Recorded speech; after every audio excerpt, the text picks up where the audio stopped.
Ganda ni Kitty. Hello po. Ay, madam. Kumusta? Kumusta sulod, madam? Kumusta po? I'm here. Ano naman ako? Crowd Relations Officer. He naman, he is doing well, and he is happy to know that he is continuing to receive the love and support from the Filipino communities from all over the world. And he is happy to see us, his family. Medyo matagal po kayo ngayon. Meron pong mga situation sa loob na it's beyond our control. Doon lang siya sa loob ng mga ano. But we're happy that they gave us extra time to make up for the time we lost for some things that happened inside, yes. VP, this is the first time na kompleto kayo, si Miss Hanelet, si Kitty, kayo po. How has this uplifted the spirit of your father? Well, I believe he's happy because Kitty and I were there, and then we talked about her boyfriend. Patay!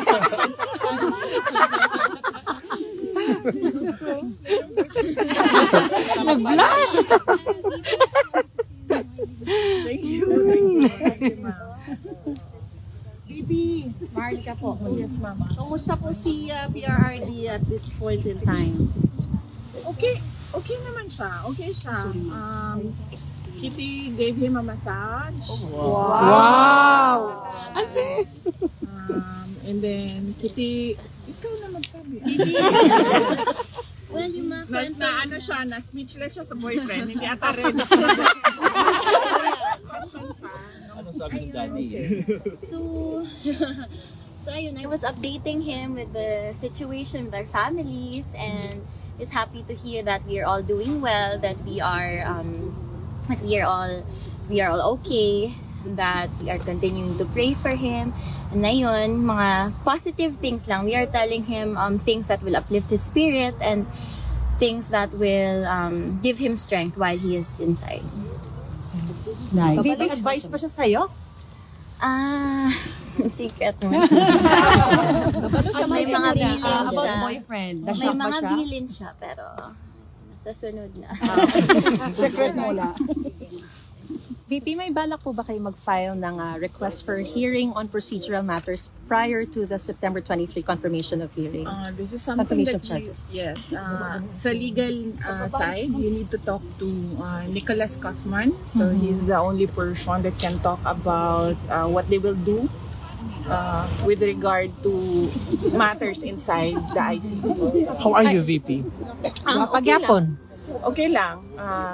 Not a problem. I'm just waiting for one more document, and then tapos na yung trabaho ko dito. But personally, I'm okay. Are you going back to the Philippines after that? Yes, opo. Oo.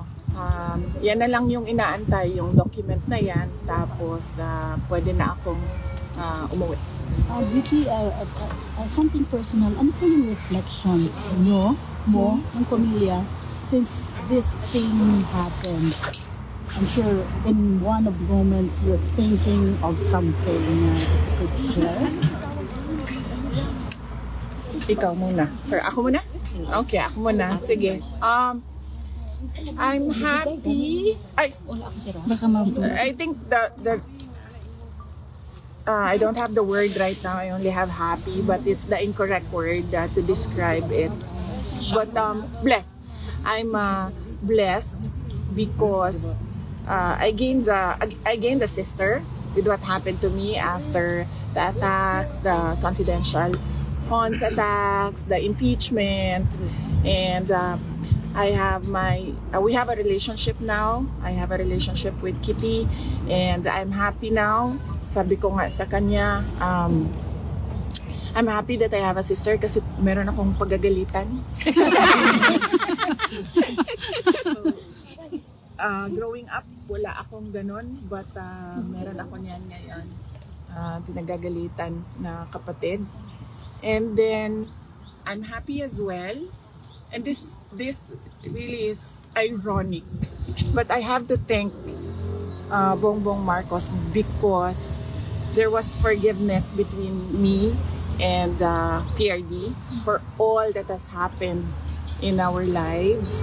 And we have a relationship now, a father-daughter relationship, since we cannot discuss anything legal anymore because it is understood inside that only the lawyers can discuss legal matters with the former president. So we only discuss about family, and this has been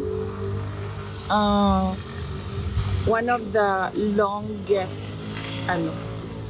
meetings I have had with the former president. Growing up, he was always busy with work, he was always busy with the country, and now I have this every day with him, talking about life, talking about family, and for that I feel like I am blessed. Bless. Yeah. Because at this point he's already 80 and he's already retired. But going back as mayor, baka mabisi na naman siya sa kanyang trabaho. So nabigyan kami ng ganitong time na makapag-usap as a father-daughter. Yeah, nice kayo. Sad lang that it has to happen inside. Yeah. Easy. Pero there is a good side.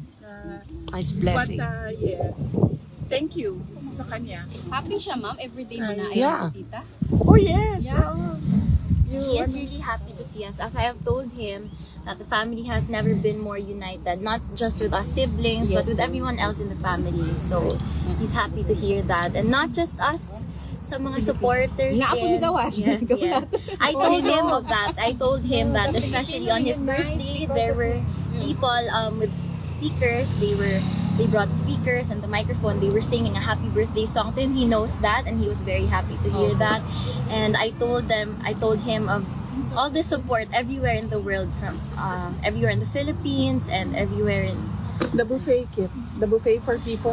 There is a small, hindi naman buffet, pero parang a small may mga sa labas ng bahay niya in Davao City, the greenhouse. Yes. People were able to set up tents there para for the TV, ma'am. Yes, I heard also. I was not able to see it, but I heard. And then may mga vitamins doon. There are snacks for people who want to stay there and watch over his house. So he's very happy and grateful to hear that. Huwag ka naman ba sinisimuli ni PRRD na dahil kasalanan mo kasi ito kaya ako nandito dahil nakipag-unite ka sa Marcos? Wala. Ever since. Sorry. Oh yeah. Yes. So, ever since wala siyang sinabi sa akin na ganyan. Even when I ran for vice president, ma'am, wala naman talaga siya sinabi. Sinabi lang niya, hindi na ako sasali dyan. Tayo nang magdesisyon yan. Yan lang yung sinabi niya when he was told by one of my siblings that I'm running for vice president. And wala. That's good to know. Thank you. VP? I don't remember PRD na naninisi. Wala. Never. Kasi I always remember him. I don't know, Kit, with you, but I always remember him when I was growing up. He would always say, you make your own history in this world. So you always answer to your decisions. So I think that is his philosophy as well. So he doesn't blame anyone with what happened. He always says, I did it for my country. Yes. He did it. He always says, Repeatedly. I did it for my country. The two boys po, are they coming? The Paulo and Baste, Yes, no? po. We're talking about Paulo and Baste. So there are plans naman. We arrange this pag-aalis yung isa, may dadating na naman na isa. So as of now, we are arranging all the dates since most of them are busy with the Campaign. VP, pardon me. I understand this is something legal, but we just want to hear your side. Kasi po, sabi po ni Attorney Kaufman, tinatrabaho na raw po yung interim release. Meron pa po ba kayo nakikitang balakid before filing one, or how soon will you file this? At sa Pilipinas niyo po ba gustong ma-release ang of course, may panawagan kayo na bring him home to the Philippines, to Davao City. But just for the record, we just want to hear if sa Pilipinas niyo po gusto siyang ma-release kasi may sinasabi po yung palasyo. Let me quote, does it mean that we have to recognize that ICC has jurisdiction over the Philippines? I believe the family of the former President Duterte is asking and praying from the Supreme Court that the government should not cooperate with the ICC. So it means that if we will not cooperate with the ICC, even that prayer or even that manifestation of the ICC will not take cognizance of that regarding or relating to the request to have him released in the Philippines. With regard to the interim release, no, I do not know really, truly, honestly, I do not know what the steps are the lawyers are doing with regard to the interim release. But as I told you before, I fear for his life in the Philippines. But we follow what the client wants, what President Duterte wants, and he wants to go home. To the Philippines. Yes. And everyone wants him to go home to the Philippines. And the Buenos want him to go because they will be his mayor. Yes. For the next 3 years. But with regards to what the palace said, ma'am, yung sinasabi po nila na kapag yun po yung hihilingin, does this mean that we have to recognize the ICC that it has jurisdiction over the Philippines? Wala na nga pong jurisdiction sila. Wala naman po kami hinihingi sa palace. We did not ask for the palace for anything. So I do not know what they are talking about. Ma'am, I think the context po is kapag inirelease sa Pilipinas ang isang detainee, kailangan sumunod sa lahat ng kondisyon ng ICC yung bansang pagdadalhan ng detainee po. And in this case, if he will be released to the Philippines, then they should follow all the conditions of the ICC. And in that case, this would mean parang nasa jurisdiction pa rin tayo ng ICC. Well, that is something that they have to think about. The administration has to think about what their next steps are. So they should not ask the family, they should not ask the Filipino people on what their next steps are with regard to the talk on the return of former President Duterte to the Philippines. Maybe when they've decided, if ever they will decide what their next steps are, if ever it is even discussed inside the halls of the palace, they can tell us what their plans are. The government intends to do with the return of President Duterte. Ma'am, on a different note, were your mother, Elizabeth Zimmerman, able to visit the former president? My mother, she doesn't want that she be talked about or discussed in interviews, so let's keep her private. Noted, ma'am. Thank you. Ma'am, how about your reaction to House prosecution's motion to Senate to compel VP Duterte to answer impeachment complaints? Sabi, legally sound daw po ito, legally sound. And Representative Zamora said may guidelines sa pag-liquidate ng confidential funds. Kung pwede man na fictitious names, dapat daw nakadeklara ang totoong pangalan in a sealed envelope bago sinasubmit sa COA. Nagawa po ba ito ng OVP and naniniwala ang House na prosecution na palalakasin daw nito yung impeachment case laban po sa inyo, ma'am? Yun ang mga paniniwala nila. So, pabayaan na natin sila sa kanilang guni-guni. It doesn't have to be yung paniniwala nila ay paniniwala din ng buong bayan. Paniniwala lang nila yun. So, Ila ka na naman. Okay na mo sa weather? Naka-adapt na mo? no. The Netherlands. I think she's okay. Yes! Wala siya jacket. Dini na siya na tao. You're not cold? Oh, Bata pa naman siya Bata pa siya. okay. And you are young, no problem.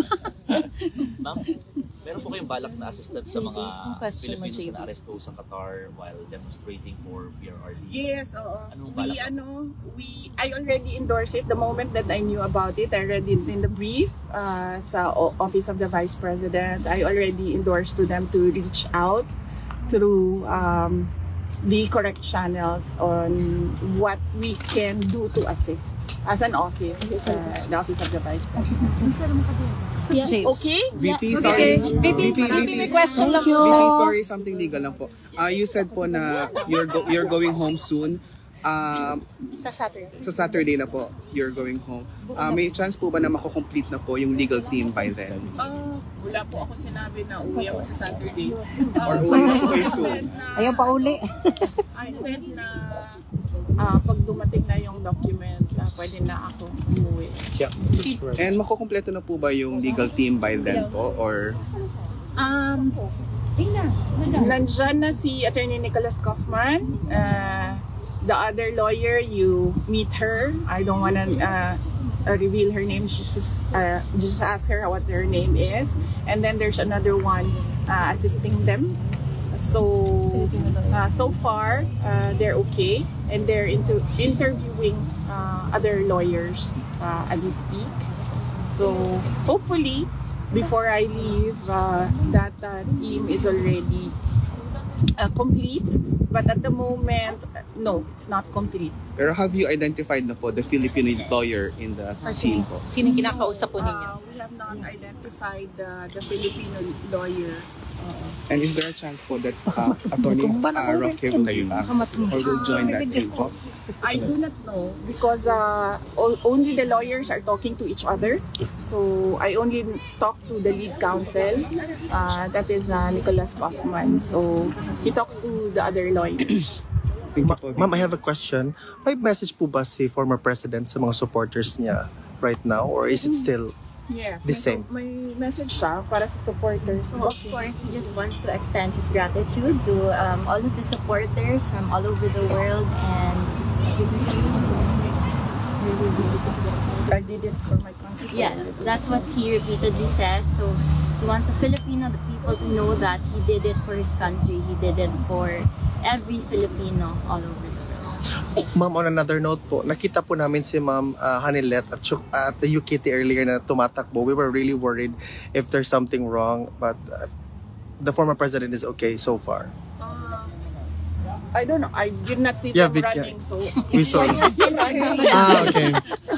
We're afraid to run out of time. Okay. The visits are limited. That's good to know. Just to clear things out. Thank you so much. Yeah. Final question na po siguro, VP, you come here on a different circumstance. What would you bring home? What you've learned from the Netherlands? And meron bang thoughts na tumatakbo sa isip mo na sana hindi na lang nag-national politics si dating Presidente Duterte and you wouldn't have been here In this kind of circumstance. on this different circumstance? I really believe that it's futile to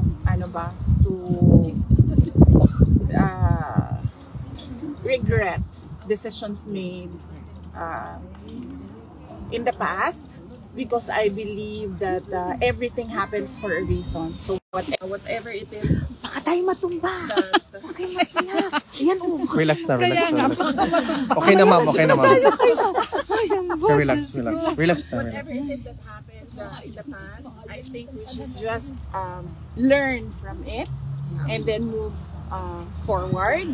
So what is my takeaway for the Netherlands? Unang-una, ma'am, ang dami nilang options dito. Meron silang tram. Tram is it? Yes, ma'am. Yes, that's correct. Yes, meron silang tram, meron silang bus, and then meron silang train, and then they can bike. Yes. And then Meron ding they metro, can ma'am. walk. Metro And also. metro. So that's 6 options for mobility. Correct. I choose to walk dito kasi hindi ka pinagpapawisan, malamig siya, so I choose to walk. So that is my choice. But the residents, they have 6 options. In the Philippines, ma'am, just go. Mahirapan pa yung bus, ma'am. Walang train, walang tram, walang metro, wala lahat. Mainit. So, alam mo yon. Tricycad lang, ma'am. Pag nandito ka, nakikita mo yung kawalan doon sa atin. Sa Pilipinas. Yes, that's nako-compare mo. Yes. That's But true. I have a question for Katie. Miss Katie, hello. Mahalika po. Ano yung greatest advice or best advice ni former President Duterte sa'yo? Like he always says, there is a time for everything. So I think he means to tell me to take everything at my own pace and as long as I'm doing good, as long as I'm doing no harm. And he laughed, Kit, diba? Yeah. Na kailangan niya umuwi kasi kailangan niya takutin yung boyfriend.